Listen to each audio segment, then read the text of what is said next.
মাটির প্রতিমা ভেসে যায় জলে, বিজয়ায় ভেসে যায়।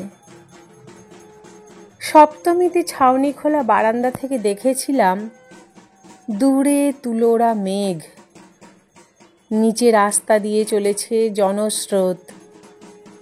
আমার বাড়ির ডাইনে বামে গোটা দশেক পুজো হয়, তবে আমার মনের ঝোলায় উঁকি মারছে সেই মুখ, সেই ছানি পড়া চোখ, অবিন্যস্ত সাদা চুল, আটপৌরে মোটা তাঁতের শাড়ি। যে রূপ আমায় চিনিয়েছে নীল ষষ্ঠী, পৌষ পার্বণ, অরন্ধন, লক্ষ্মী পূজা, শিবরাত্রি, দুর্গা পূজা। সেই আটপৌরে শাসন যা গড়তে শিখিয়েছে, সেই আটপৌরে আদর যা মনের ঘরে বসতি গড়ে দিয়েছে শ্রদ্ধা সম্মানের।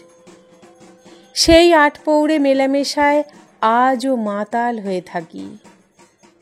মনে হয় এক ছুট্টে ব্যালকনি থেকে ড্রয়িং রুমে আসলাম। ঘরে ঢুকতেই ছেলে বলল, কেমিস্ট্রি বইটা পাচ্ছি না মা, খুঁজে দাও না। দিলাম। কাজের বউ কমলা বলল, বৌদি কাজ হয়ে গেছে, যাচ্ছি, দরজাটা লাগিয়ে দিও। দিলাম। শ্বশুরমশাই বললেন, আদা দিয়ে চা করে দিও তো বৌমা। দিলাম। শাশুড়ি মা বললেন, একটা পান সেজে দেবে মা।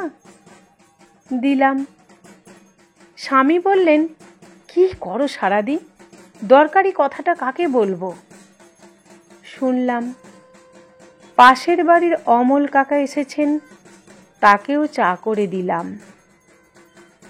খানিক পরে ফাঁক পেতেই আবার ব্যালকনিতে গিয়ে খুঁজলাম। ঝাঁকে ঝাঁকে লোক যাচ্ছে ঠাকুর দেখতে। মনটা খাঁ খাঁ করে উঠল। দেখা পেলাম না মনোয়ালার।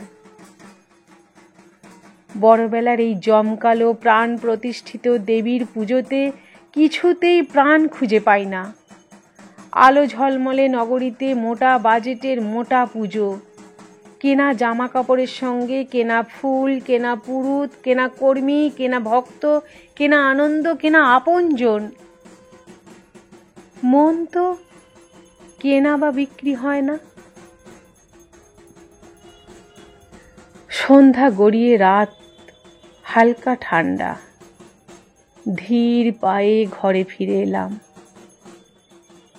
একেবারে খাঁকা শূন্য মন নিয়ে, দু চোখে দুফোঁটা জল নিয়ে।